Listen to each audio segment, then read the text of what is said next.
pertanyaan saya di sini, kira-kira apa tujuan utama daripada mereka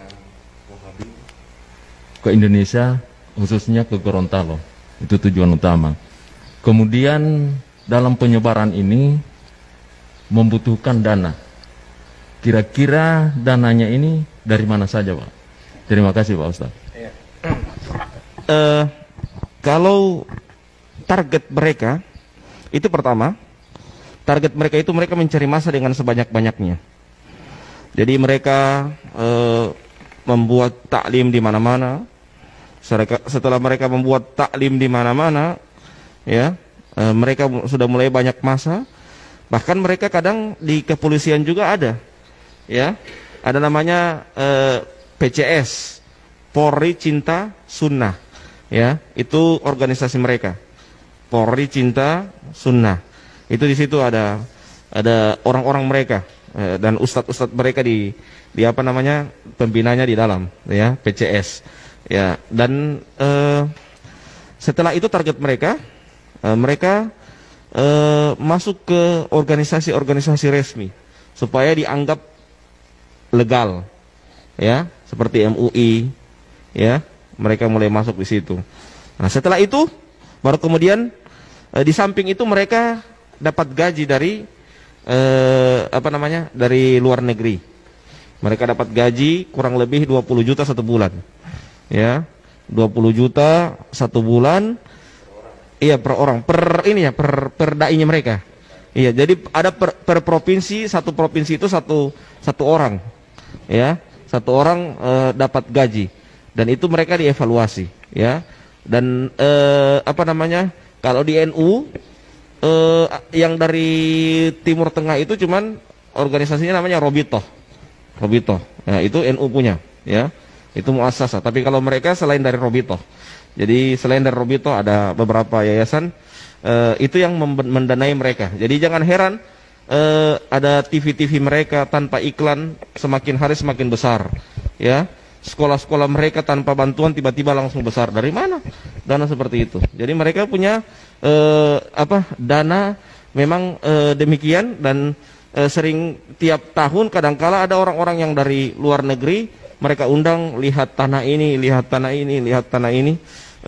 Dan itu tiba-tiba langsung ada pembangunan yang bertingkat-tingkat dan juga alat, juga kamera yang cukup besar, ya, dan lebih lebih tinggi kualitasnya dari Indonesia, karena memang mereka sudah diberikan bantuan seperti itu. Saya kemarin ditawarkan beberapa 10 tahun yang lalu, ya, ditawarkan, bagaimana Ustadz Robi kalau antum mau kami belikan kamera dan nanti bawa ke Gorontalo untuk dakwah di sana, ya. Tapi saat itu saya bicarakan sama istri saya, sehingga istri saya tidak setuju karena sudah ada sudah tercium bahwa itu adalah doktrin, termasuk doktrin untuk mengajak saya untuk agar jangan terlepas dari mereka, ya, jangan terlepas dari mereka. Dan alhamdulillah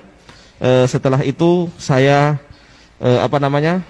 setelah itu saya dengan bertambahnya tahun saya masuk ke grup Bahsul Masail NU. Di situ mulai cakrawala saya mulai terbuka, ya. Di samping itu juga saya ketemu dengan orang-orang Gorontalo, termasuk Habib Salim, ya, diskusi, ya, termasuk juga ada teman saya yang di Jawa yang pernah juga duet sama Habib Salim, namanya Ustadz Zulfikar Harun, ya.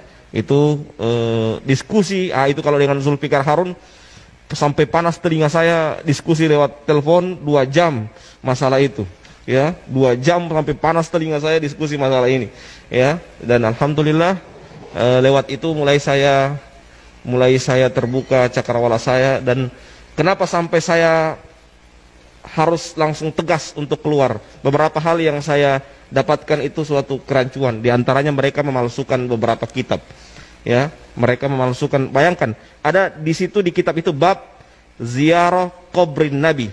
Mereka hapus itu kubri. Jadi bab ziarah Nabi, ya.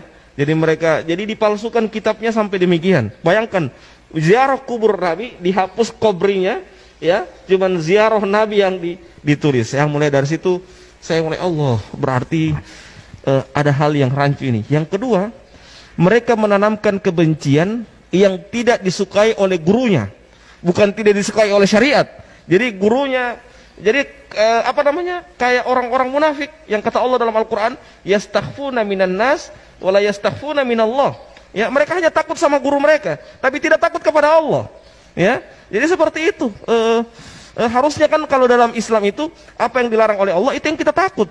Jangan malah justru takut kepada manusia dalam artian hanya takut sama guru mereka. Jadi siapa, misalnya saya sebagai guru, saya marah sama si A, semua murid-muridnya harus marah sama si A. Seperti ini misalnya Habib Salim, dulu saya anggap misalnya didoktrin ke saya bahwa Habib itu ahlul bid'ah, dedengkot ahlul bid'ah. Saya harus benci sama Habib Salim. Kalau tidak benci, berarti saya juga dikhawatirkan kena syubhat dari Habib Salim dan jadi ahlul bid'ah juga. Jadi ditanamkan kebencian seperti itu kepada murid-muridnya agar membenci apa yang dibenci oleh gurunya. Ini sangat berbahaya sekali pemahaman-pemahaman seperti ini. Nah,